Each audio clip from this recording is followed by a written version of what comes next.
빌립보서 3장 12절에서 14절까지의 말씀을 우리 읽도록 하겠습니다. 빌립보서 3장 12절에서 14절까지의 말씀 다 같이 봉독합니다. 내가 이미 얻었다 함도 아니요 온전히 이루었다 함도 아니라 오직 내가 그리스도 예수께 잡힌 바 된 그것을 잡으려고 달려가노라. 형제들아, 나는 아직 내가 잡은 줄로 여기지 아니하고 오직 한 일, 즉 뒤의 것은 잊어버리고 앞에 있는 것을 잡으려고 푯대를 향하여 그리스도 예수 안에서 하나님을 위해서 부르신 부름의 상을 위하여 달려가노라. 아멘. 우리 바울의 고백입니다. 같이 읽은 말씀을 본문으로 제목은 요즘 내가 무기력한 이유.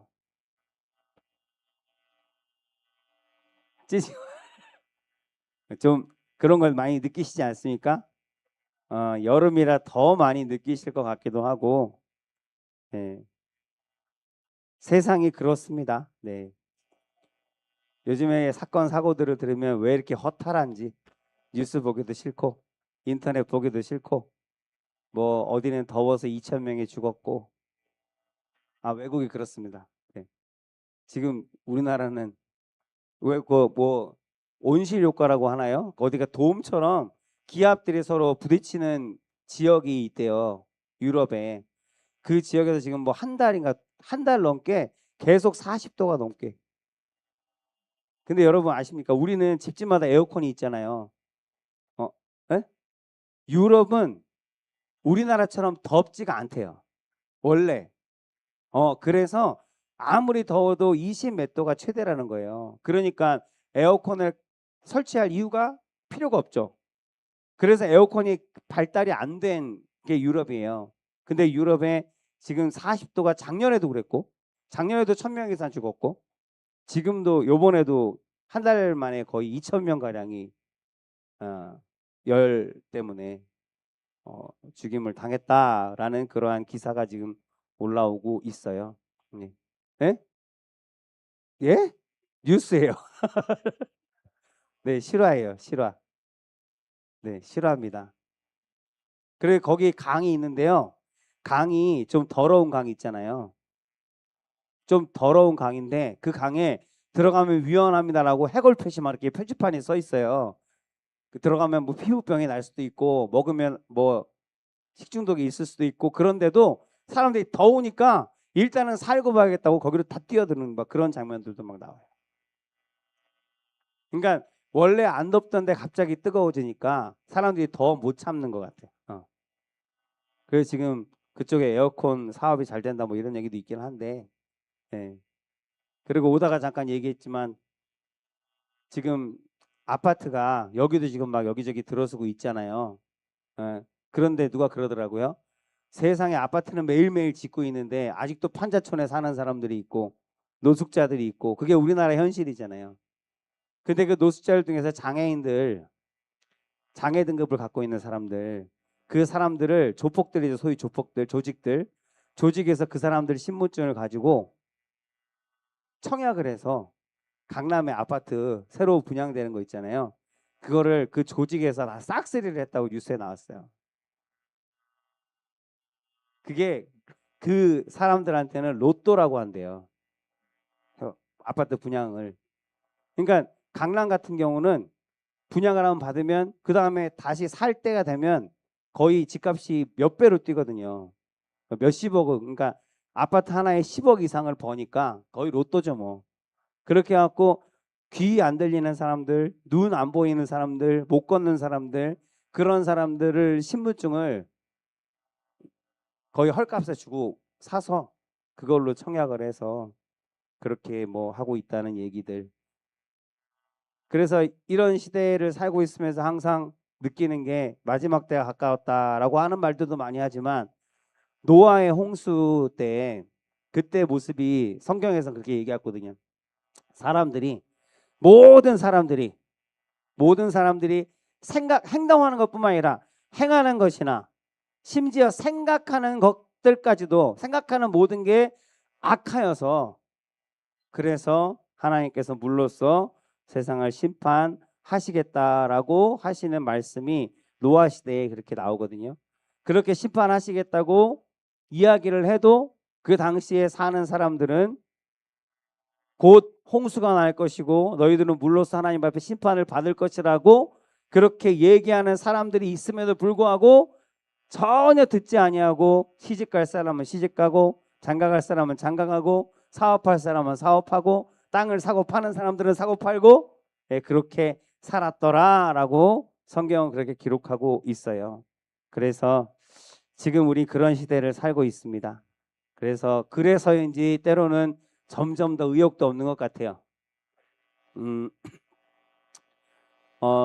동물농장이라고 하는 프로그램이 있어요. 그 TV에서 나오는 프로그램 혹시 보신 적 있어요? 거기서 예전에는 새끼를 낳는데 새끼가 보통 뭐 대여섯 마리 나는데 뭐 11마리가 낳다 뭐 그러면서 막 그런 거 취재하고 그랬는데 한 번은 수리부엉이라고 부엉인데 부엉이는 원래 사람 손에 길들여지는 동물이 아니래요. 야생이래요. 근데 수리부엉이 하나가 어느 농가의 창고에 들어간 거예요. 괜히 들어간 게 아니라 다쳐서 들어가 날개를 다쳤는지 어디를 다쳤는지 다쳐서 날지를 못하니까 이제 숨어서 피해서 창고 안에 들어갔는데 소리가 날 거 아니에요. 소리가 나서 이제 농부들이 들어가 봤더니 거기에 수리부엉이가 하나 있는데 얘가 야생이잖아요. 그러니까 사람이 봐서 있어요 일단. 근데 부엉이가 되게 좀 야생 부엉이는 좀 사나운 게 아니라 좀 위험하대요. 좀 이렇게 뭐 사자나 호랑이 이런 것처럼 약간 맹수과에 들어간대요. 뭐 쥐뿐만 아니라 뭐 쪽제비 뭐 이런 여우 이런 것들도 잡아먹는다고 하더라고요. 근데 그 부엉이가 이제 안에 들어가 있으니까 사람이 부엉이가 안에 들어가 있으니 내가 지금 건물인데 내 보내야 하는데 다쳐서 가뜩이나 다쳐서 아프고 배고프고 그러니까 거기서 엄청 사납게 사람이 들어오기만 하면 그냥 막 난리를 치는 거예요. 그래서 그 농부가 그래도 살려면 먹어야 될 거 아니에요. 그냥 놔두면 굶어 죽을 건데. 그래서 가까이 가지도 못하게 하니까 꼬챙이 많은 거에다가 고기를 끝에 껴갖고 이렇게 갖다 이렇게 줬대요. 원래 그래도 안 먹는데요. 맹수과는 사람이 주는 것들은 절대 안 받아 먹는데요. 근데 엄청 배가 고팠던 것 같아요. 근데 그것을 농부가 고기를 껴주니까 그거는 받아 먹더라는 거예요. 그거를 받아 먹고 하다가 이제 먹이를 주니까 받아 먹으니까 조금 이게 돼서 어쨌든 간에 수의사를 해갖고 이제 치료를 시작했어요. 치료를 하고 한 시간이 좀 지나서 이제 치료가 다 끝났습니다. 그래서 야생이니까 야생으로 돌려보내려고 하늘로 이렇게 날리는데 올라갔다가 툭 떨어지고 못 나는 거예요. 몇 번은 그래서 날아야 산다고 했다가 그 수의사한테 막 승질을 내면서 자기 힘들게 한다고 그 수의사 품에서 안 떨어지려고 그렇게 하더라는 거예요. 이제 그런 걸 이제 취재하는 거거든요. 그러니까 취재한 사람이 얘 어디가 아픈 건가요? 왜 못 날아요? 그러니까 수의사가 분명히 엑스레이나 그 치료하는 건 치료가 다 끝났고 뼈가 아픈 것도 아니고 다 나았는데 나도 모르겠어요. 얘는 왜 안 나는 건지 왜 날려고 안 하는 건지 모르겠습니다. 왜 그럴까요? 뚱뚱해서도 그렇겠지만 뚱뚱해서 못 날 수도 있지만 어쨌든 그러니까 거기서 이제 정신의학과 이제 박사가 와서 이제 얘기를 하는 거예요. 얘기를 하는데 뚱뚱해서는 아니고 그 박사 말로는 이게 정신적인 부분인데 한마디로 얘기해서 뭐라 그래야 돼? 그러니까 학습된 무기력이라고 한대요. 무기력증. 그래서 날 이유를 모르고 날 목적을 찾지 그러니까 날아야 되는 이유를 얘가 못 찾는 거예요. 한동안 이게 그러니까 그게 그냥 아파서 이제 아프지 않잖아요. 그렇게 아프게 아팠을 때 상처를 입었을 때 그때 어떤 충격이 사람들 보통 정신에 트라우마라고 하는 것처럼 그런 것들이 너무 큰 충격 아주 큰 어떤 그런 걸로 작용을 해서 그래서 그냥 치료는 다 됐지만 더 이상 이제 뭐 예전처럼 아마 날아다니다가 뭐가 다쳤던 것 같아요. 그런 그래서 얘는 한마디로 뭔가 학습된 어떤 큰 충격에 의해서 나는 날 수 없다, 날면 안 된다, 어떤 그런 생각을 가지고 있는 것 같다고. 그래서 뭐 그 다음에 어떻게 되는지 모르겠는데 뭐 수의사랑 잘 살았는지 어쨌는지 모르겠는데 그래 그런 동물한테도요 어떤 큰 재앙을 당하면 그렇게 갑작스럽게 그 삶이 완전히 그 동물의 삶이 무너지고 무기력하게 되어지는 날기도 싫고 뛰기도 싫고 그런 무기력증이 찾아온대요. 동물한테도. 근데 사람도 마찬가지죠. 이런 무기력증은 사람들한테도 나타난다. 그래서 제가 오늘 제목을 그렇게 정했는데 귀차니즘이라는 말이 있어요. 귀차니즘. 이게 원래 제대로 된 말은 아닌데 원래 영어잖아요. 영어인데 뒤에 이즘을 붙여갖고 모든 게 다 귀찮고 모든 게 다 이제 게을러지는 그런 현상을 뭐 이렇게 공감을 심하게 하십니까? 네. 게을러지는 그런 현상을 말하는데 몇 년 전에 유럽에서 대회가 있었어요. 유럽에 신기한 대회들 많이 하거든요. 멍때리기 대회도 있었죠. 멍때리기 대회도 있었어요. 그리고 요번 몇 년 전에 있었던 유럽에서 대회는 누워있기 대회, 오래 누워있기 대회예요. 근데 자면 안 돼. 근데 뭐 그런데 아니 뭐 자는지 아니냐는 모르겠는데 어쨌든 원래 누워있기 대회인데 몇 시간 정도 누워 있을 수 있어요? 12시간은 아무것도 아니죠. 거기서 1등 한 사람이 몇 시간 누워 있었냐면 누워 있으니까 아무것도 안 해야 되잖아요. 그냥 아무것도 안 하고 누워 있는 거예요. 60시간. 응. 60시간이 1등이에요. 3일이죠, 거의. 3일 거의 3일이죠. 60시간. 그렇죠. 누워 있는 거예요. 누워 가만히 일어나면 끝나는 거예요. 60시간 누워 있던 사람이 1등 했어요. 1등 했는데 제가 왜 이 얘기를 드냐면 우리 집에도 만만치 않은 애가 하나 있거든요. 지금은 이제 나갔지만 저희 큰 딸이 아마 이 대회에 나갔으면 최소한 3등 안에 들었을 거예요. 저는 실제로 제가 봤거든요. 제 딸이 24시간 48시간을 누워 있는 걸 내가 봤거든. 안에 나가 본 거는 계속 그 자세 그대로 그 다음 날도 그대로 저녁에 왔는데도 그대로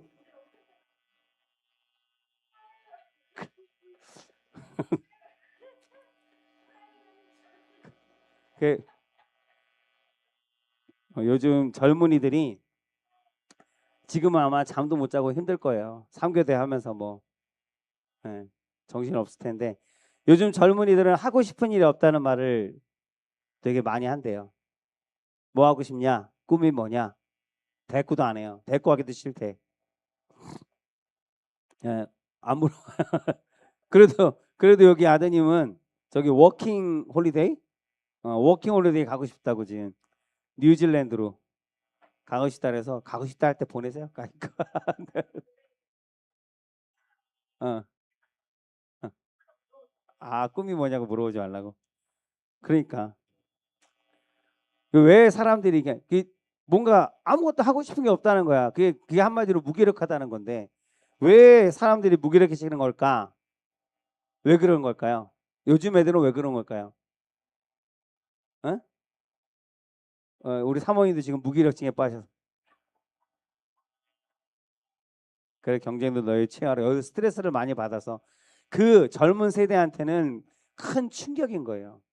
자라면서 뭐 여러 가지 꿈들을 처음에는 아마 어릴 때는 꿈을 꿨겠죠. 근데 지나고 보니까 이게 진짜 꿈이거든. 안 돼. 아무리 노력해도 안 될 것 같은 거야. 세상 돌아가는 거나 보면 안 될 것 같은 아마 그래서 그런지는 모르겠는데 여러 가지 이유가 있겠지만 가장 중요한 이유를 하나 오늘 말씀드리면 삶의 방향을 잃어버렸기 때문이다. 라고 저는 생각을 해요. 왜 사는 걸까? 도대체 무엇을 위해서 내가 살아야 되나? 앞으로는 어떻게 살아야 되나? 도대체 가늠이 안 가는 거예요. 뭘 하면 잘하는 건지도 모르겠고 판단도 서지 않고 용기도 나지 않고 이러한 질문에 대한 답이 없기 때문에 무기력해지는 거예요. 그래서 지금 뭐 캥거루족이니 별의별 얘기들 많잖아요. 나이 40이 넘어서도 부모 품에 이렇게 있는 걸 캥거루족이라고 한다면서요. 그런 사람들이 지금 너무 많대요. 어쨌든 그래서 방향을 잃어버리면 사람들은 무기력해져요. 우리는 지금까지 그래도 달려왔잖아요. 그죠? 안 달려왔나요? 여기저기 막 헤매다 보니까 여긴가요? 어쨌든 헤맬 때라도 우리는 어쨌든 여기를 보고 달려갔단 말입니다. 근데 지금 아이들은 그렇게 보고 달려갈 만한 목표가 없는 거예요. 그러니까 방향을 잘 정해야 하는 이유가 미쳐야 무엇이든 이룰 수 있다라는 말이 있습니다. 그래서 미친다는 건 무슨 뜻이에요? 한 방향으로 쭉 가는 거거든요. 그게 미치는 거거든요. 쉽게 얘기하면.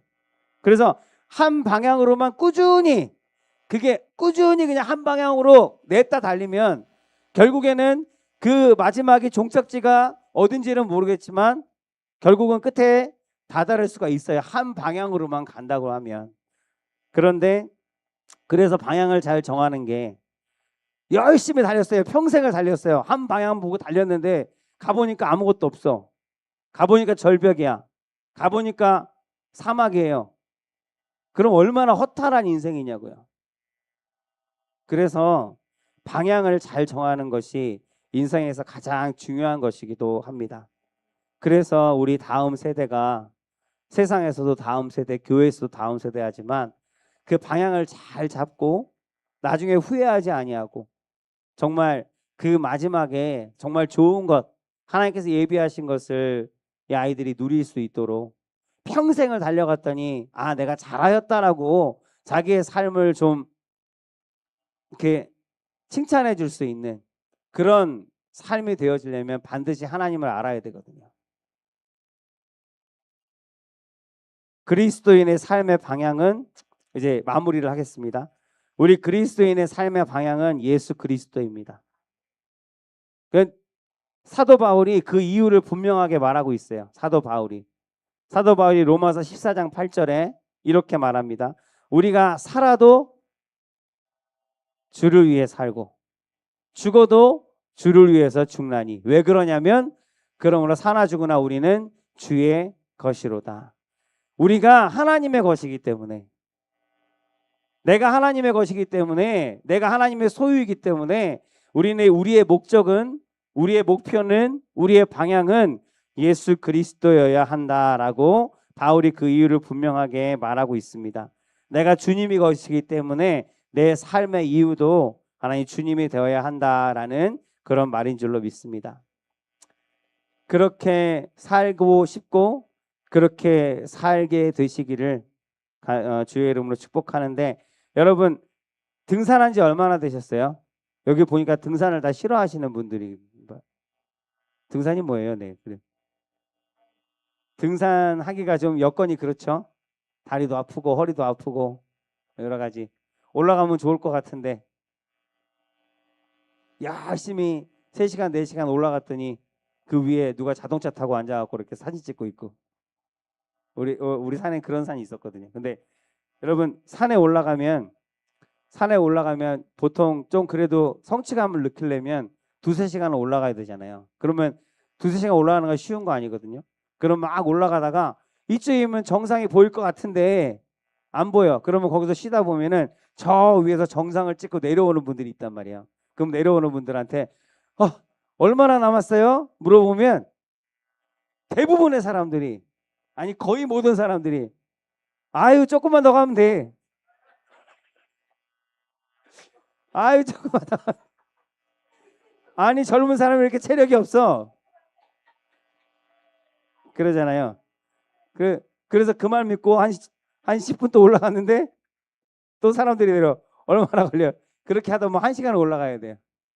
근데 우리는 몰라. 우리나라 정서인지는 모르겠지만 죄다 똑같이 그렇게 말하는데 그때 저도 그런 경험이 많이 있고 그런 때 제가 깨달은 게 하나 있어요. 깨달은 게 하나 있는데 뭐냐면 거의 다 왔어. 거의 다 왔다라고 하는 것은 여러분 무슨 뜻인지 알아야 돼요. 거의 다 왔다라는 것은 아직 안 왔다는 거예요. 아직 안 왔다는 거예요. 거의 다 왔다는 건 절대 다 왔다라는 게 아니에요. 그래서 요즘 무기력한 이유, 여러분이 요즘 무기력한 이유, 여러분이 걱정이 많은 이유, 요즘 두려움이 많은 이유, 방향은 맞는데 아직 다 온 게 아니라서 그래요. 거의 다 왔어요.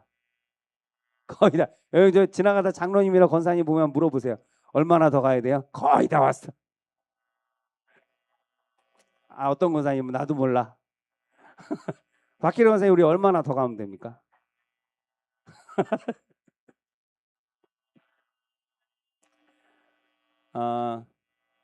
우리 하나님을 사랑하고 하나님 믿는다고 하고 하나님 앞에 예배드리고 찬양하고 기도하고 거의 하나님을 사랑하고 내가 요즘 거의 하나님을 믿고 있는데, 그래서 그게 문제라는 거예요.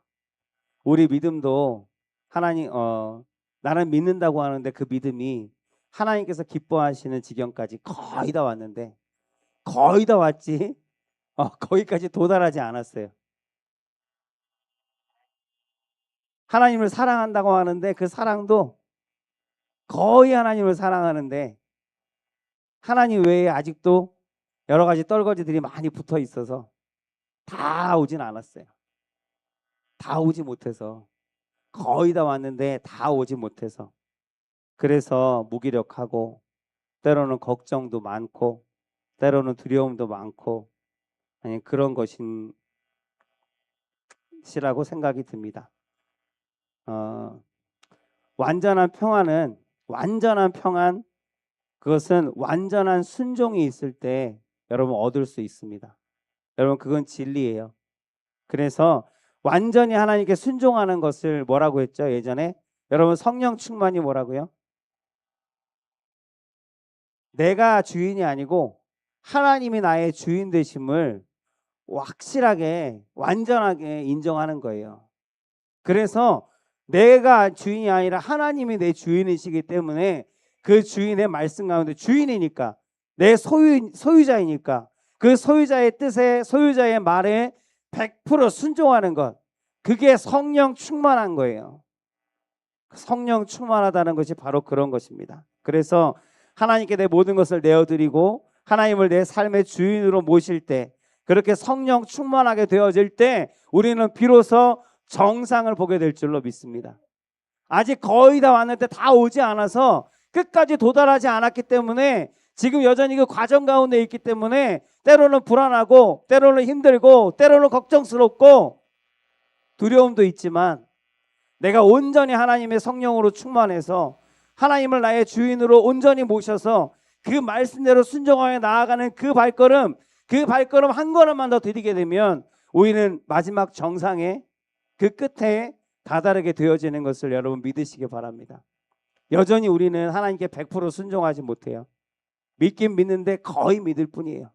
하나님 사랑하는데 거의 사랑할 뿐이에요. 아직 다 오지 않았어요. 그 거의가 이제 완전히 끝에 다다르고 하나님께서 기뻐하시는 그 자리에 우리가 서게 되어지면, 한 발 더 디디게 되어지면, 성령으로 충만하게 되어지면 분명히 우리의 삶 가운데 놀라운 일들이, 놀라운 역사가 일어나게 될 줄로 믿습니다. 성경이 그렇게 증거하고 있어요. 예수님의 제자들, 수많은 제자들이 그 전에는 다 불안하고 부족한 사람들 뿐이었잖아요. 모자란 사람들 뿐이었잖아요. 두려워서 도망가는 사람들이었잖아요. 예수님을 부정하던 사람들이었잖아요. 근데 그 사람들이 하나님의 성령으로 충만하게 되어지니까, 내가 하나님의 것임을 인정하고 나아가게 되어지니까 그 사람들을 통해서 똑같은 사람들인데 놀라운 역사가 일어난 것을 성경에 기록하고 있잖아요. 비단 성경은 아니더라도 마찬가지입니다. 우리가 그렇게 마지막 한 걸음을 내디디게 되어지면 놀라운 일들이 일어나고 하나님께서 그렇게 역사하여 주실 줄로 믿습니다. 그래서 지금 여기가 기적의 다리가 되고 치유의 자리가 되고 축복의 자리가 되어질 것을 믿습니다. 아멘. 이 시간 그러한 믿음으로 우리 하나님께 찬양하고 기도하기를 원합니다.